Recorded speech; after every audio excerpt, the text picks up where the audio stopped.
कार्यक्रम के पुण्यार्जक है प्रबंधकारी कार्यकारिणी एवं ट्रस्ट समिति, रजत मंदिर निर्माण कमेटी, निकटवर्ती जैन समाज, श्री दिगंबर जैन अतिशय क्षेत्र बंधा, जिला टीकमगढ़, मध्य प्रदेश। नमो सिद्धार्णं नमो आयर्याणं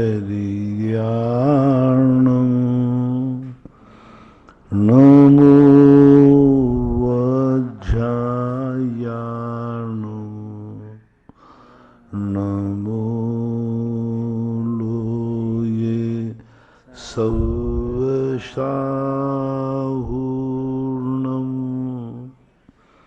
पंच परमेष्टि भगवान की जय हो। आचार्य श्री गुरुवर कुंद कुंद महाराज की जय हो। आचार्य श्री गुरुवर विद्यासागर महाराज की जय हो।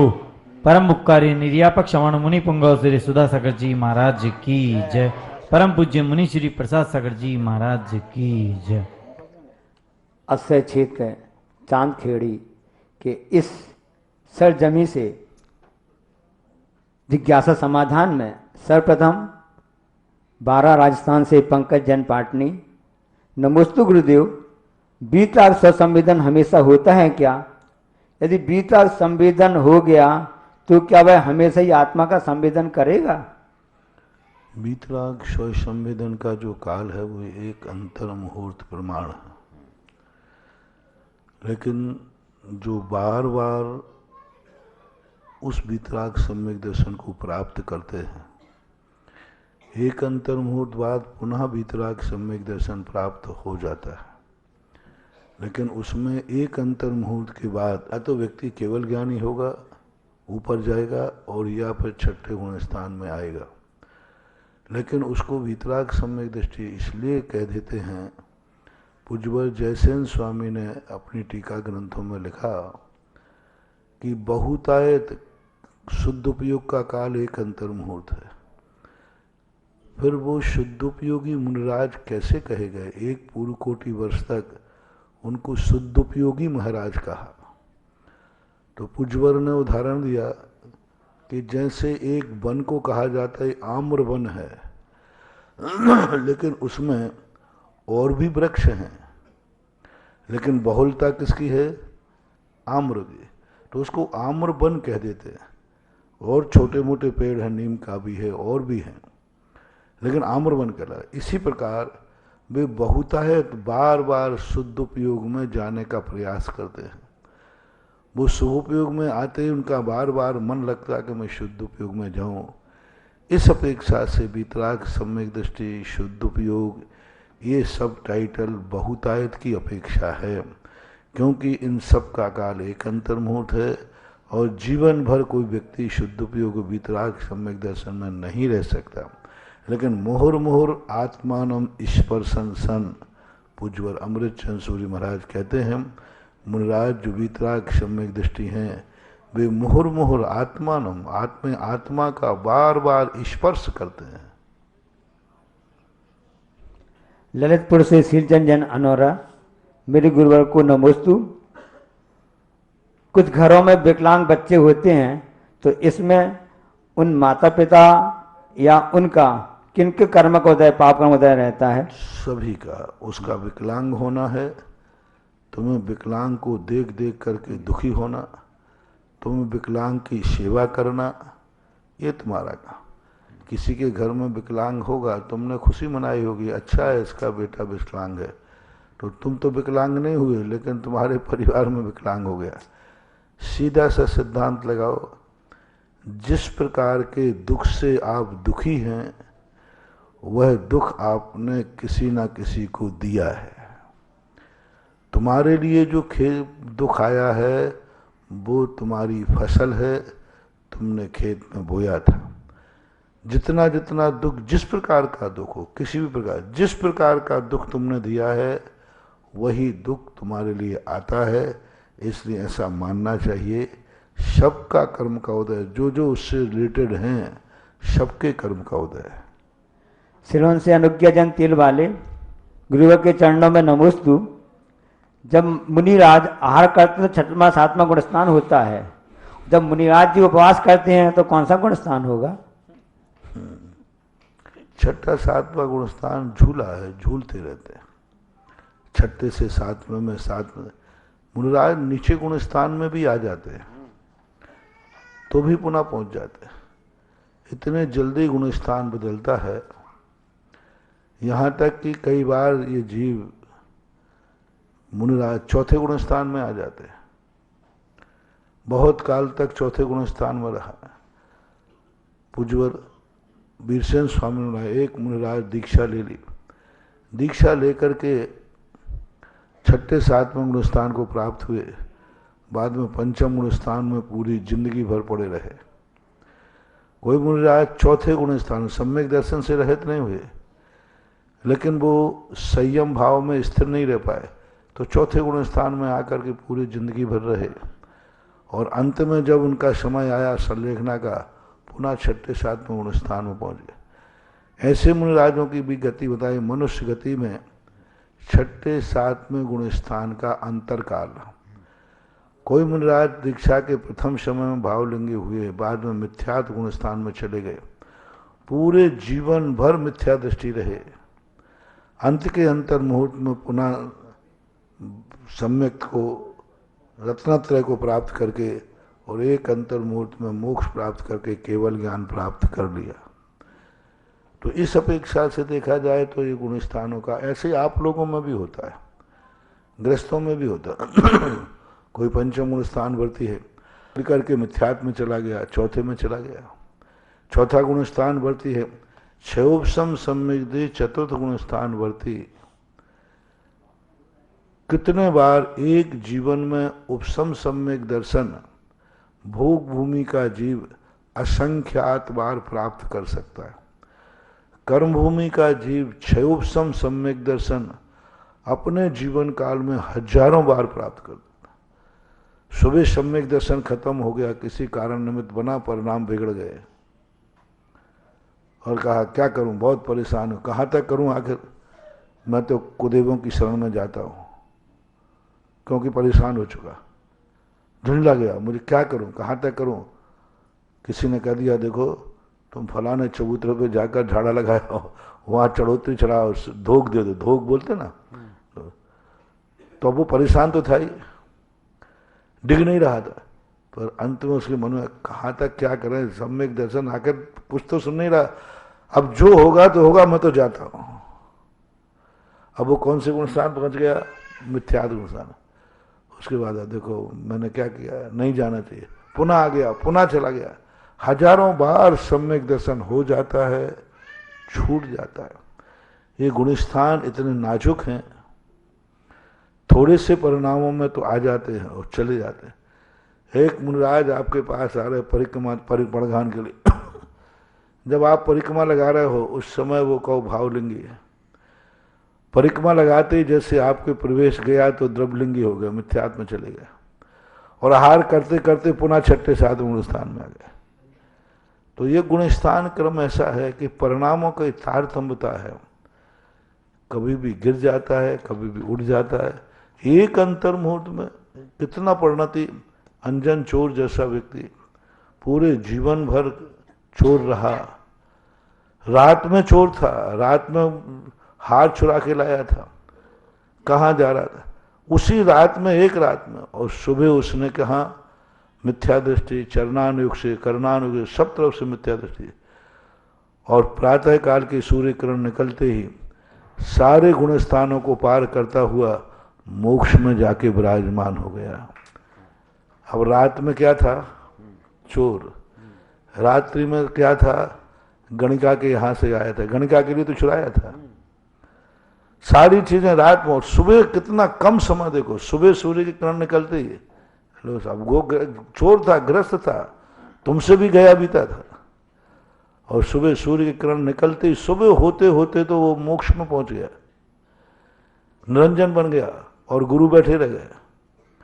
एक चोर को मोक्ष हो गया, गुरु जो दीक्षा दे रहे हैं वो बैठे हैं, वो सोच रहे हैं कि अब दीक्षा देने के बाद ये निपलेगा तो हम इसको संबोधन करेंगे, देख भाई तू थोड़ा ठीक ठाक रहना, नहीं तो कहीं आहार करने जाए और कुछ वहां से उठा के ले आए।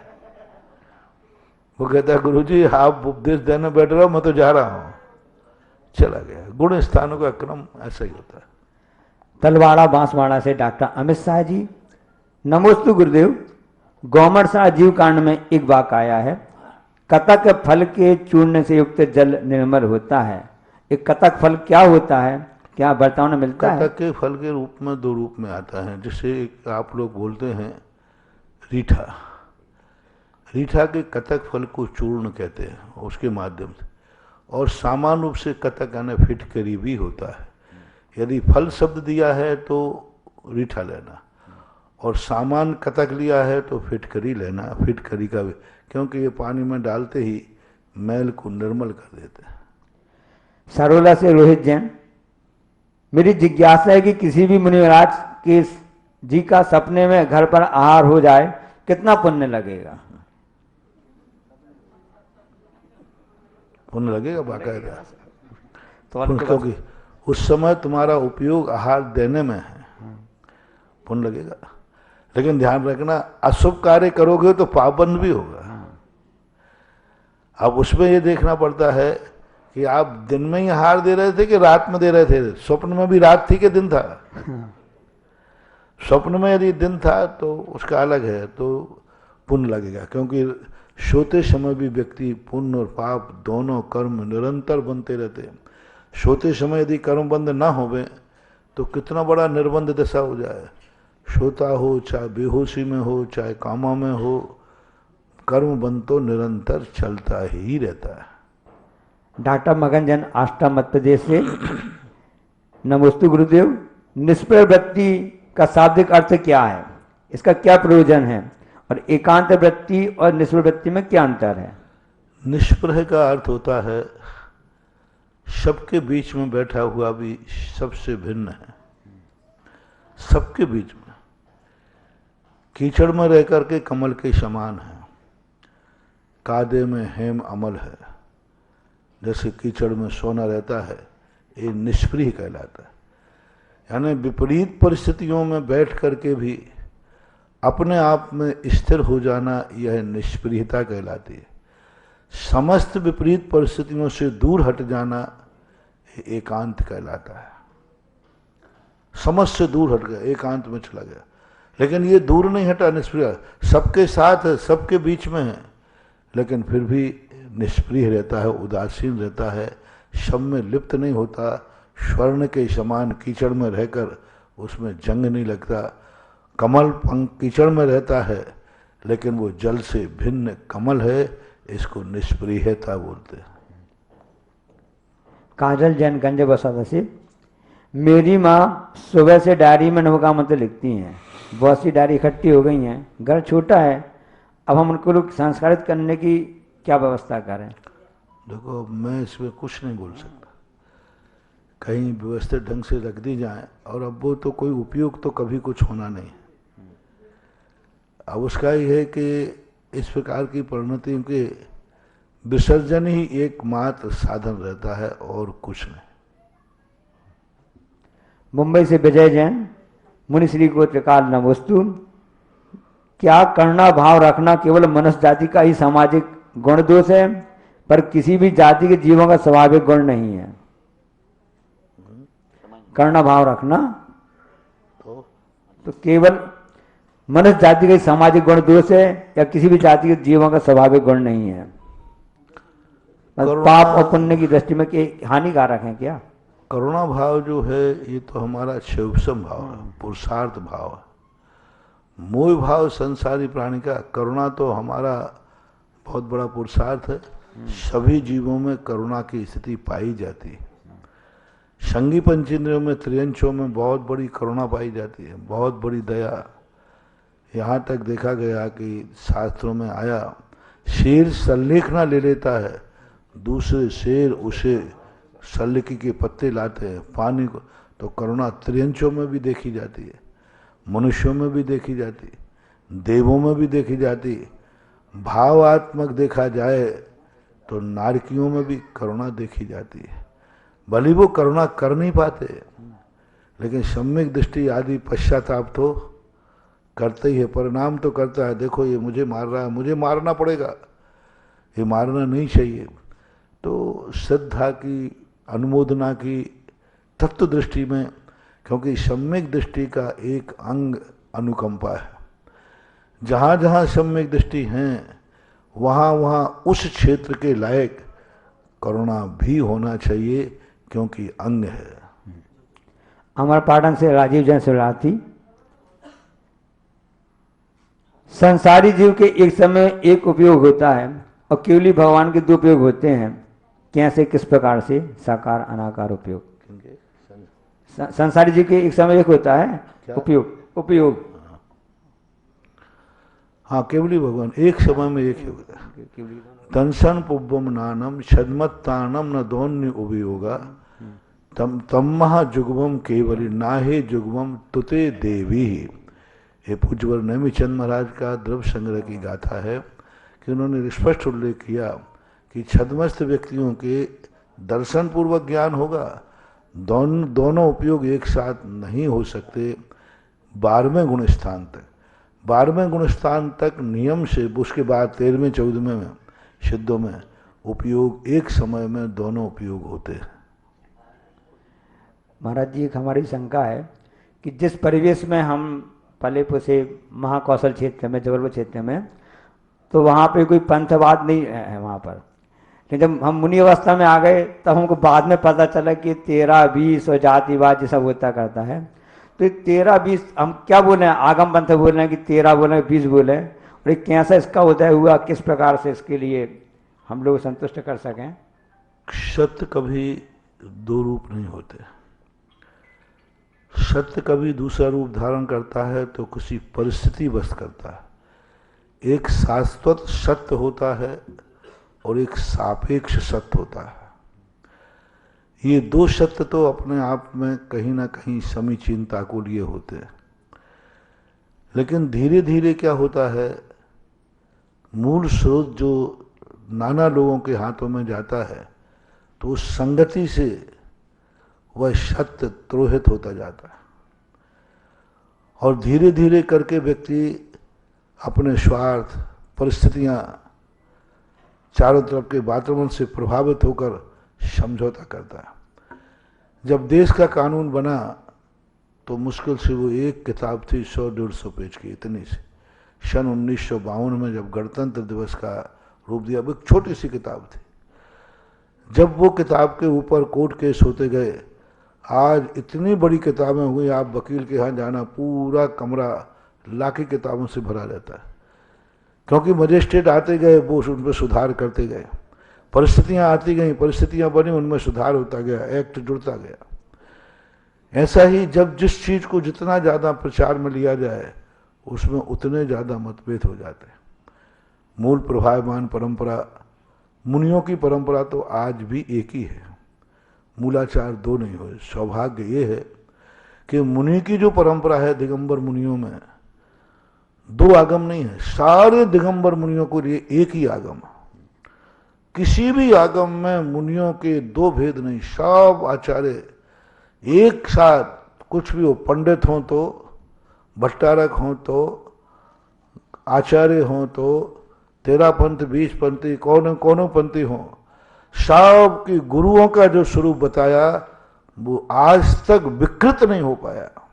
आगम के अनुसार 28 मूल गुण सभी मानते, दिगंबर सभी मानते, खड़ी मुद्रा में हार लेना सभी मानते, केशलोन सभी, कोई भी संशोधन मूल में नहीं आया।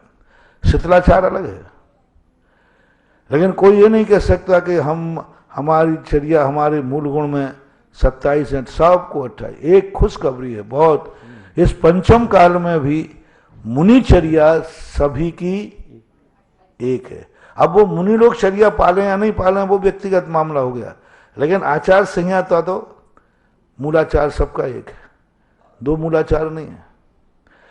अब रही बात श्रावकों की, श्रावकों के इतने श्रावकाचार हैं, 35 श्रावकाचार है।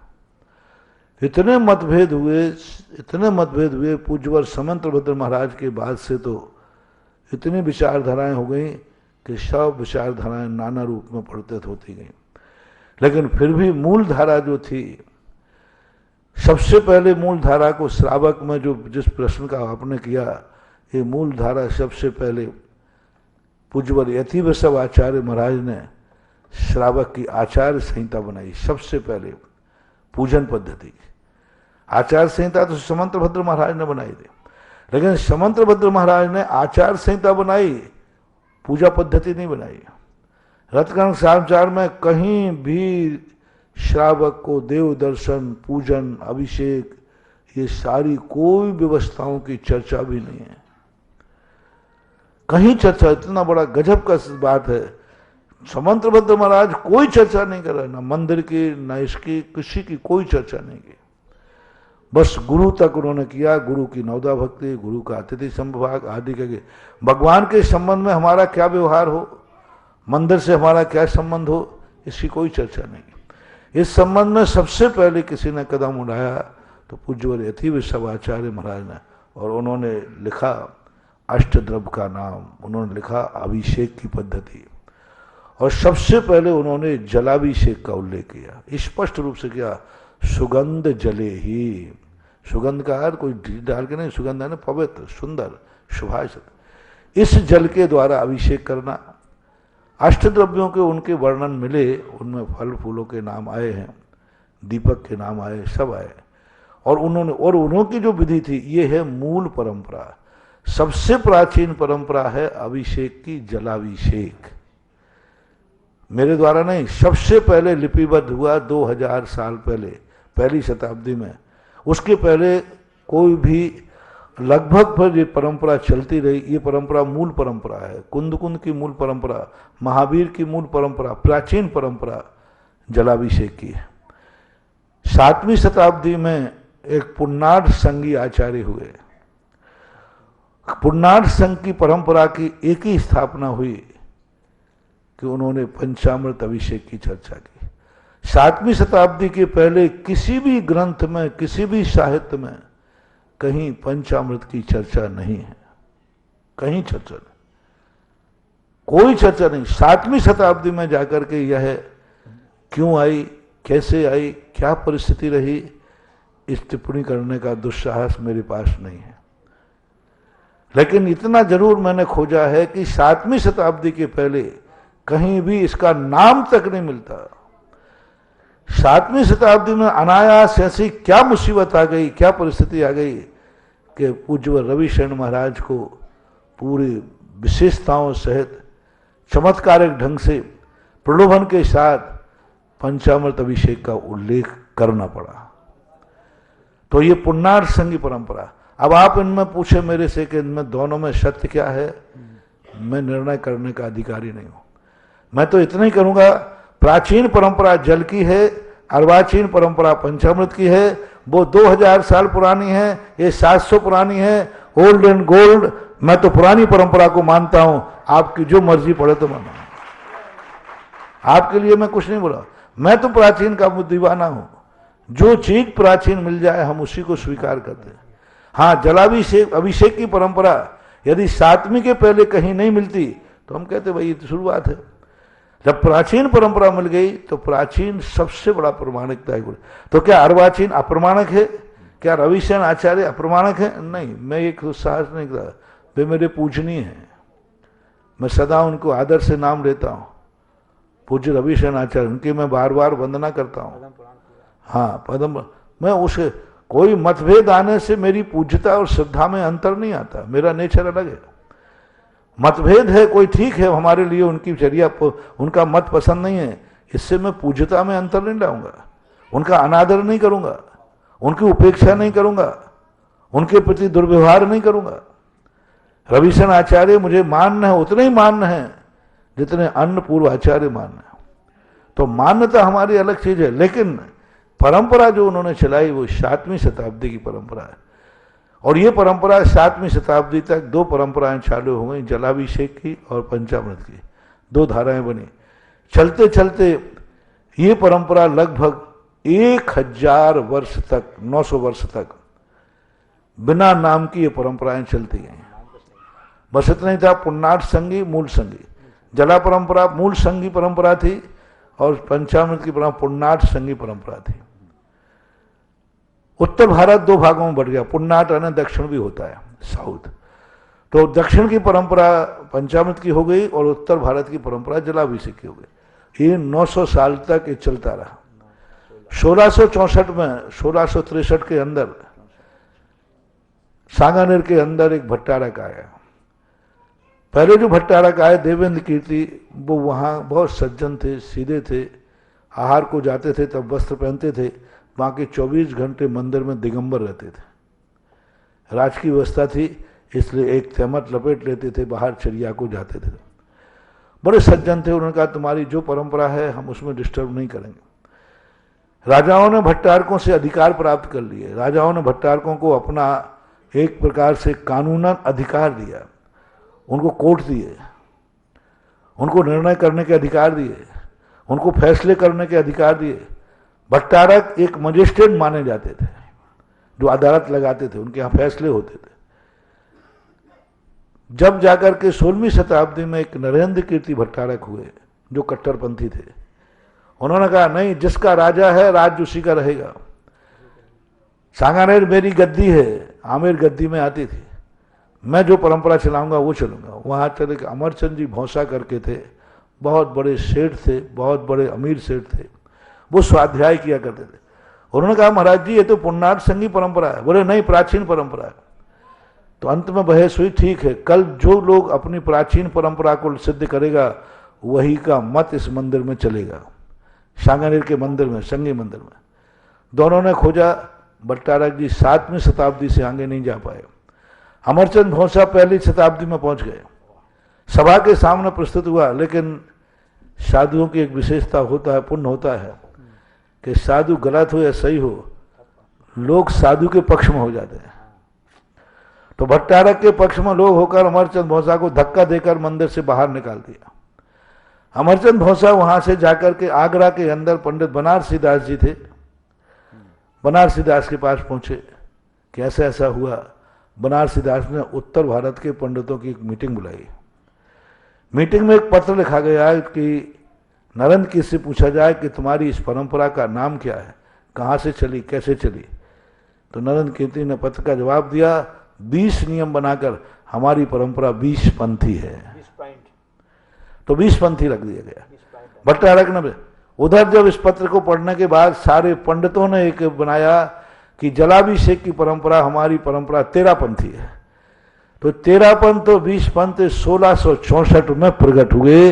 ये दो व्यक्तियों के झगड़े से, दो व्यक्तियों के आपसी झगड़े, अमरचंद भौसा और नरेंद्र कीर्ति भट्टारक, इनके आपसी विवाद के कारण से, आपसी झगड़े के कारण से ये 2 पार्ट हो गए पूरे भारत के। बस उसके बाद 13 पंथी 20 पंथी का जो धमाल गोटा हुआ, जो धमाल हुई, वो आज तक भी धमाल चल ही रही है। और दोनों की स्थिति में 2 व्यक्तियों का, और ऐसी स्थिति, इसके लिए कस्तूरचंद कासलीवाल ने सांगानेर का एक इतिहास करके उन्होंने इस बात का उन्होंने उल्लेख किया जो मैं बोल रहा हूं। तो इस प्रकार से 13 पंथ 20 पंथ चले। 7वीं शताब्दी से शुरू हुए, 16वीं शताब्दी में नाम पाया और अब विवाद पाया। लेकिन मूल परंपरा जो प्रभायमान परंपरा है वो जल की थी, है और चलती रहेगी। अब तुम्हारी जो इच्छा हो। साधु के लिए पूछ रहे हैं। साधु के लिए तो साधु की कोई परंपरा ही नहीं, ना तो अभिषेक से मतलब ना उनकी परंपरा। मैंने पहले कह दिया, साधु को 13 और 20 पंथ से कोई चर्या का लेना देना नहीं। सभी साधुओं की चर्या 28 मूल गुणात्मक जो चर्या है वो सब की एक समान है, एक सी है, और भगवान करे एक सी बनी रहे। सवाई माधोपुर से वैभव जैन, प्रसंग ही आ रहा है कि भरत और बाहुबली दोनों ने युद्ध लड़ा और दोनों अब जाके मोक्ष पधार गए। उनके पिछवाड़े अभी भी उनके पक्ष वाले अभी भी हो रहा है। तो उनका प्रश्न है वैभव जैन का कि सम्यक दृष्टि जीव के संकल्प हिंसा का त्याग होता है। भरत ने बाहुबली के ऊपर चक्र चलाया और वापस लौट के आ गया। तो जिज्ञासा है कि छाया समय दृष्टि ने भी हिंसा की और अगले समय दृष्टि की भी हिंसा करता है, तो कैसे समझे इसको? अगले समय दृष्टि का संकल्प हिंसा का त्याग नहीं है। एक बात, कुचित का जाता आवेश में आकर के, कर्मों की चपेट में आकर के, कर्मों के उदय के कारण से, मोह के कारण से, राग के कारण से वह इस प्रकार के कार्य कर बैठता है। लेकिन सबसे बड़ी झगड़ा होने के बाद, झगड़ा तो तुमने देखा, लेकिन झगड़ा होने के बाद क्या हुआ वो नहीं देखा।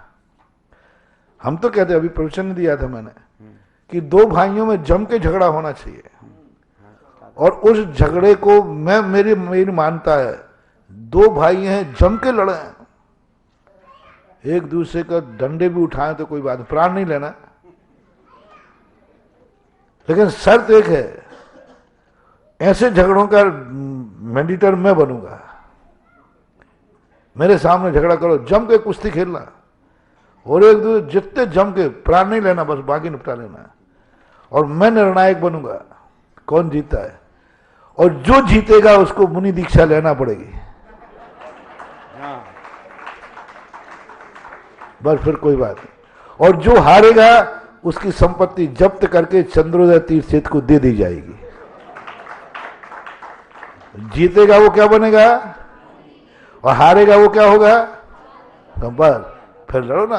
भरत बाहुबली के देखो, तुम देखो तो सही, लड़े तो ऐसे लड़े कि उनके जैसा कोई लड़ाई नहीं हुई, और एक अंतर मुहूर्त बाद छोड़ा तो ऐसे छोड़ा कि बाहुबली जैसा कोई मुनि नहीं हुआ। तो दोनों पक्ष देखना चाहिए। चंदेरी से संजना, आज उन्हीं पांडवों को अपन देखते हैं कि पांडव इतने हिंसा के, इतने लड़े। उन्हीं पांडवों को देखो, मुनिमय अवस्था में शरीर में गर्म आभूषण पहना दिए, लेकिन जलते गए, लेकिन मन में ठिंजत मात भी क्लेश नहीं आया। तो परिणति हमें दोनों पक्ष देखना चाहिए, तब सही रहता है। चंदेरी से संजना जी कह रही हैं, नमोस्तु गुरुदेव, आप जिस क्षेत्र में पहुंच जाते हो वह क्षेत्र, वहां की मूर्तियां चमत्कारिक हो जाती हैं। अब हमारे चंदेरी में या अन्य क्षेत्र में और नहीं पहुंच पा रहे हैं, तो क्या वहां की प्रतिमा में और क्षेत्र में चमत्कार कैसे होगा, उनका पुण्य कैसे बढ़ेगा कि आप वहां पहुंच जाएं? आप जानो और आपके भगवान जाने, आपकी मूर्ति जाने। हम जब पहुंच जाते तो भगवान हमारे हो जाते, हम उनके हो जाते, वो आपसी का मामला है। तुम्हारी उनसे नहीं पटती तो मैं क्या करूंगा।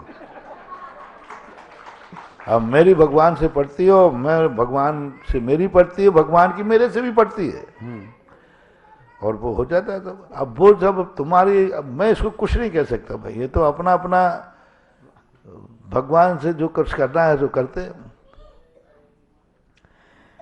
वैभव काला सूरत से, तीर्थंकर भगवान का विहार करते हैं तो क्या उनके साथ श्रावक भी लोग साथ में चलते हैं, जैसे वर्तमान में अभी होता है? हाँ, सब चलते, वो भी आकाश मार्ग से ही चलते हैं। और अब मैं पूज्य मुनि श्री पुराण सागर जी से निवेदन करेंगे कि अपनी जिज्ञासा रखने की महती कृपा करें। बोलो आचार्य श्री गुरुवर विद्यासागर मुनि महाराज की जय। पूज्य श्री निर्वाकाचार्य श्री सुधा सागर मुनि महाराज की जय। महाराज श्री सुना है कि पंगत में जब बैठते हैं भोजन के लिए तो साथ उठते हैं, साथ बैठते हैं और साथ उठते हैं। अब कल आपके साथ मेरा आहार हुआ कल, और आप जल्दी आहार हो गया आपका, और हम आहार करते रहे। सोचा था कि आपका भी हमारे साथ आहार हो और आप थोड़ा समय लगाओ, पर आपके आहार जल्दी हो गए और हम आहार करते रहे। तो हमें अनुभूति तो बहुत अच्छा लगा, कल आपके साथ आहार हुआ हमारा, बहुत आनंद आया, बहुत आनंद आ गया। और फिर पर छोटा सोचा था कि महाराज जी थोड़े समय बढ़ा दें, अब साथ साथ बैठ जाएंगे। अब आप पहले बैठ गए, अब आहार करते रहे, हमें लगा दोस्त तो नहीं लगा।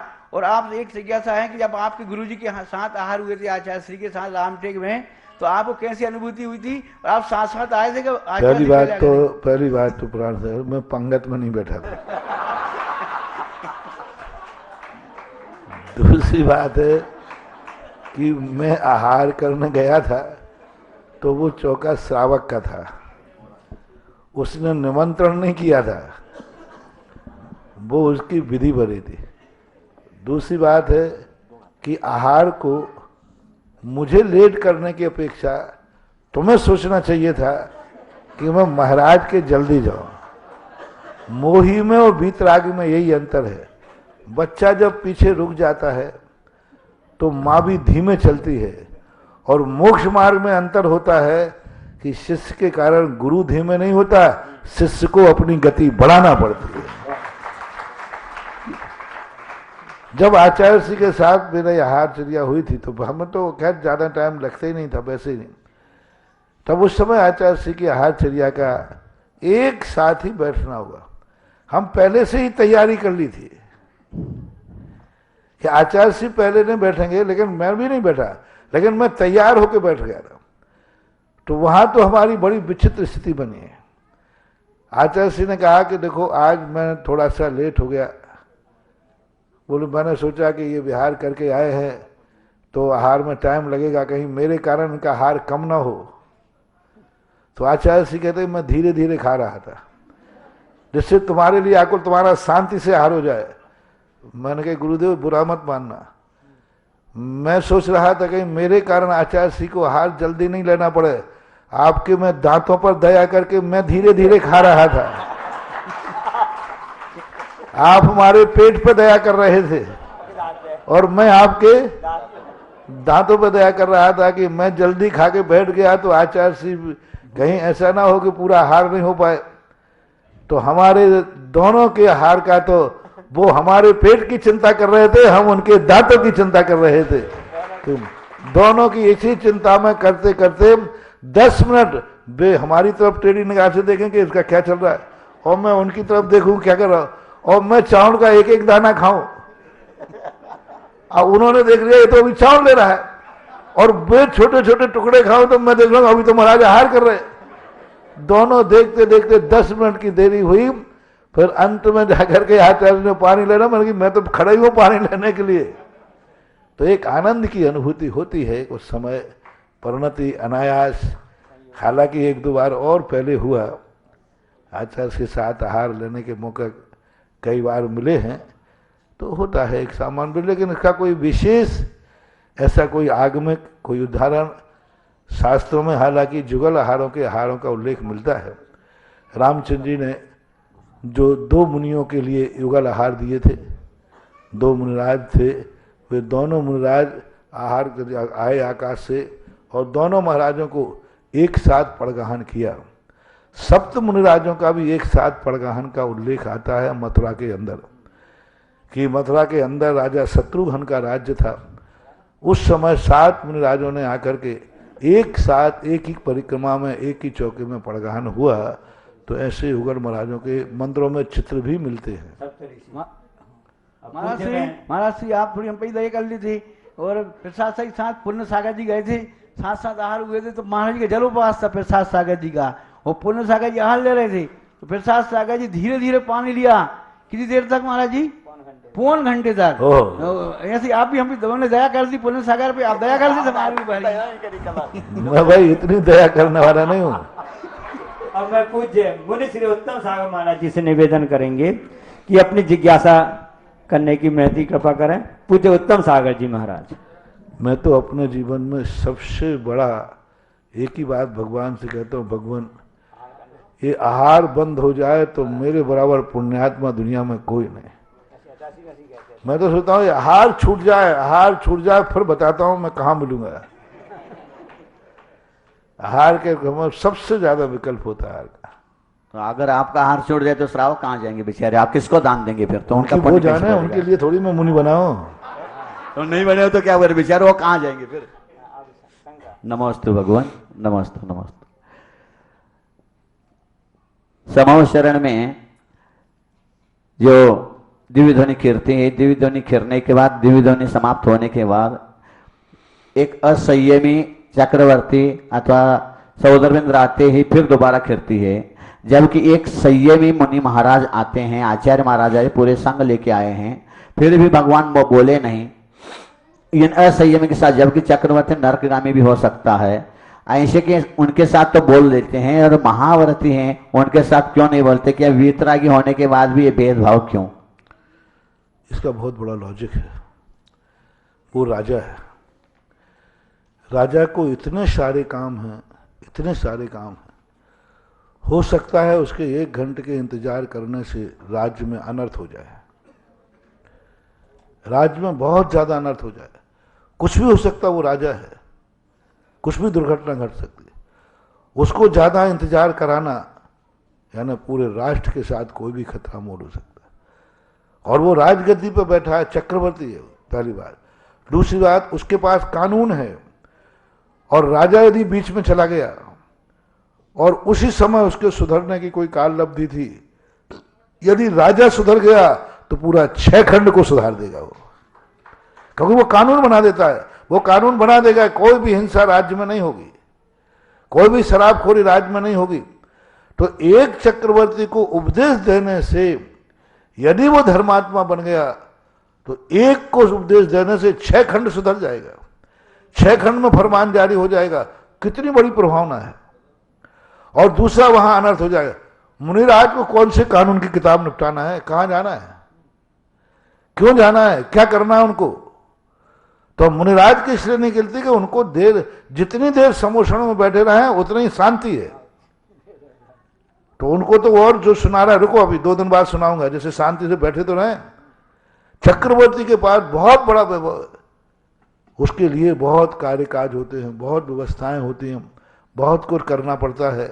इसलिए तो सौधर्मेंद्र भी तो ऐसे ही, सौधर्मेंद्र का भी यही स्थिति है। वो यहाँ समोसा में बैठा के करे, उधर जाके जन्म कल्याण के लिए जाना है, उपयोग यहाँ लगाए। यदि यहाँ उपयोग लगाता है तो वहां अनुपयोगी हो जाएगा, वहां उपयोग लगाता है तो यहाँ असाधना हो जाएगी।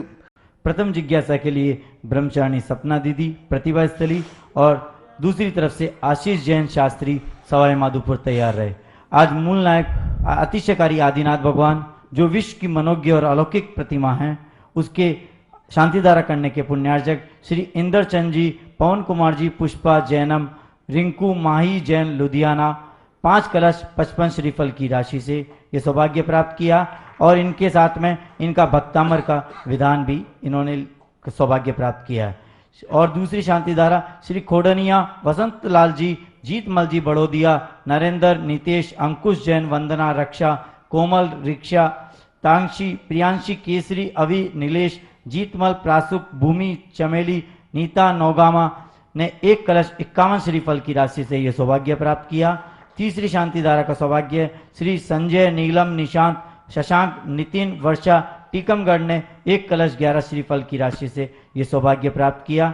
और आज निर्यापक श्रवण मुनि पुंगव श्री सुधा सागर जी महाराज के आरदान के उपलक्ष्य में श्री महावीर जी जैन, कालू, रुचि जैन, कटोड़, चांदखेड़ी परिवार खानपुर ने सदस्यता संरक्षक की 1 कलश के माध्यम से प्राप्त करी। और उसके साथ भक्तामर असीमकालीन आदिनाथ भक्तामर विधान में भी नाम लिखाया है। वो परिवार आए, गुरुदेव के चरणों में श्रीफल भेंट करे और कमेटी उनका सम्मान करे।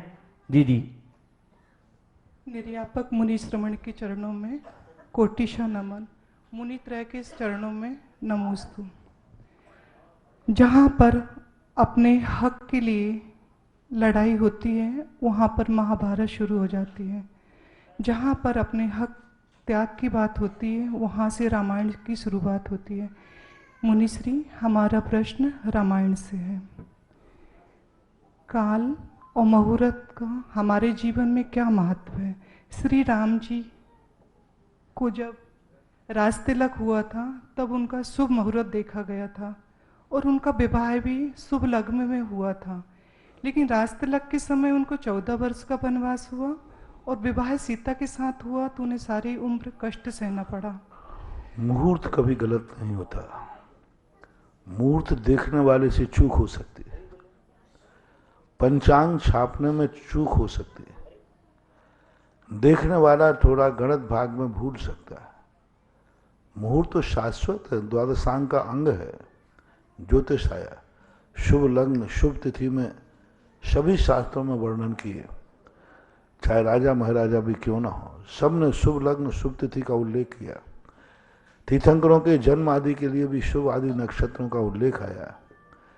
लेकिन देखने वाला गलत हो गया, चूक गए, क्या बात हो गई, चूक गए, वहां पर नहीं सही मुहूर्त नहीं देख पाए। हो सकता है सही नक्षत्र जन्म का तिथि का तारीख का नहीं हो पाया, चूक गए। कागज हो तो सब कोई बाँचे, करम न बाँचा जाए। मुहूर्त तो ठीक ही देखा था लेकिन चूक हो जाए, कई बार होता है, हम ही देख लेते मुहूर्त देखने के बाद जब दोबारा देखते हैं तो अरे ये तो देख ही नहीं पाया, क्योंकि मुहूर्त का एक ही पहलू नहीं होता। मुहूर्त एक बहुत बड़ा प्रपंच है। राहु देखना है, चंद्रमा देखना है, योगिनी देखना है, चौघड़िया देखना है, नक्षत्र देखना है, दिन देखना, कितने पूरे अंग हैं इस सारों में। कहीं ना कहीं थोड़ी बहुत चूक हो जाती है, कितना भी अच्छा चैंपियन क्यों ना हो। ये तो एक्सीडेंट हुआ ना, हजारों लाखों मुहूर्त में लोग देखकर सफल हुए, उनमें से एक फेल हुआ, एक ही फेल हुआ ना मुहूर्त। हजारों लाखों मुहूर्त देखेगा, हजारों लाखों राजा बनाया बने, अकेले रामचंद्र जी के मुहूर्त में चूक हुई ना। इसका अर्थ ये तो नहीं है कि ज्योतिषी गलत हो गया। हजारों लोग गाड़ियां चलाते हैं, एक गाड़ी का एक्सीडेंट हो जाता है ड्राइवर की झुक से, तो सारे ड्राइवर गलत हैं, सारी गाड़ियां गलत हैं, सारे मोड़ गलत हैं। उसी मोड़ पर दिन भर में हजारों गाड़ियां निकलती हैं, किसी एक गाड़ी का महीनों में एक्सीडेंट होता है, बोर्ड लग जाता है, मोड़ खतरनाक है, सावधान। मोड़ कहता है कितनी सकुशल निकालता हूं, वो भी तो लिख दो साइड में। तो ये स्थिति बनती है, ये ऐसी दुर्घटनाएं कहलाती हैं। इन दुर्घटनाओं को होने से हम सत्य को नहीं नकार सकते। यात्रा में एक्सीडेंट होते हैं, लोग यात्रा बंद नहीं करते। गाड़ियों से एक्सीडेंट होते हैं, लोग गाड़ी में बैठना बंद नहीं करते हैं। इसी प्रकार ज्योतिष में भूल होती है, चूक होती है, लेकिन ज्योतिष गलत नहीं हो सकता, उसको एक्सेप्ट करना चाहिए। श्री रामचंद्र जी को जो 14 वर्ष का वनवास हुआ था, वो किस कर्म के उदय से हुआ था, उसका वर्णन किस ग्रंथ में मिला? कर्मों का उदय के संबंध में कोई वर्णन शास्त्रों में नहीं मिल रहा है कि कौन से कर्म। पूज्यवर रविशरण महाराज ने उनके 16 भवों का वर्णन किया, लेकिन किसी वर्ण के संबंध में ये नहीं कहा कि 14 वर्ष का वनवास क्यों है, ऐसा कोई उल्लेख अभी तक देखने में नहीं आया। अगली जिज्ञासा के लिए आशीष जी जैन शास्त्री और इनके पश्चात प्रतिभा जी जैन इंदौर तैयार रहें। 14 से 19 दिसंबर तक चंद्रोदय 30 क्षेत्र चांदखेड़ी में पंचकल्याणक होने वाला है। गुरुदेव ने इसकी महिमा गाई। अलौकिक और जो आज तक नहीं हुआ महातीर्थ बनने की शुरुआत होगी चंद्रोदय 30 क्षेत्र चांदखेड़ी की।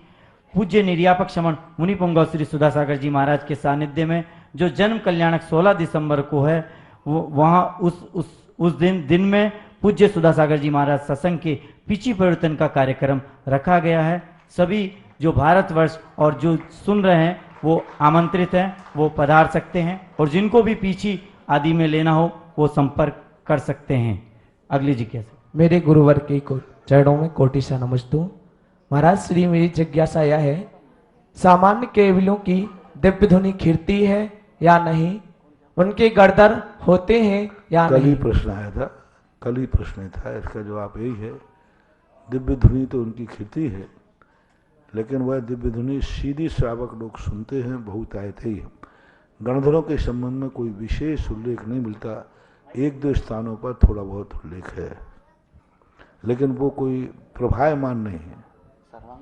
प्रतिभा जी जैन इंदौर और इनके पश्चात ब्रह्मचारिणी। दिव्य ध्वनि बहुतायत प्रभायमान आगम यही है, सर्वांगीण उनकी ध्वनि खिरती है और किसी अंग से भी नहीं खिरती।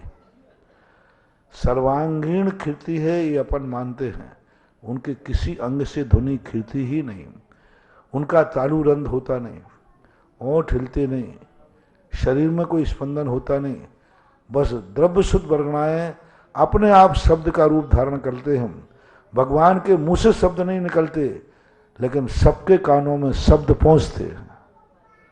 सबके कानों में, उनके मुंह से शब्द नहीं, मुंह तो हिलता ही नहीं, मुंह तो ज्यों का त्यों बंद है, किंचित मात्र भी नहीं खुलता। तो अपन यही मानते हैं कि भगवान के चारों तरफ से एक बादलों की गर्जना के समान आवाज निकलती है, ऐसा। ओम भी नहीं है, ये तो ओंकार तुमने बना दिया। ये ओंकार ध्वनि रूप नहीं होती, ओंकार तो अक्षर है, ओंकार तो शब्द है। ओम तो शब्द, शब्द उनके शब्द निकलेंगे तो उनको ओ ऐसा हो जाएगा। रांदू बंद गया, तारू रंध नहीं हिलते। तो सर्वांगीण मानी गई है और प्रभायमान यही है। इस कार्यक्रम के पुण्यार्जक है प्रबंधकारी कार्यकारिणी एवं ट्रस्ट समिति, रजत मंदिर निर्माण कमेटी, निकटवर्ती जैन समाज, श्री दिगंबर जैन अतिशय क्षेत्र बंधा, जिला टीकमगढ़, मध्य प्रदेश।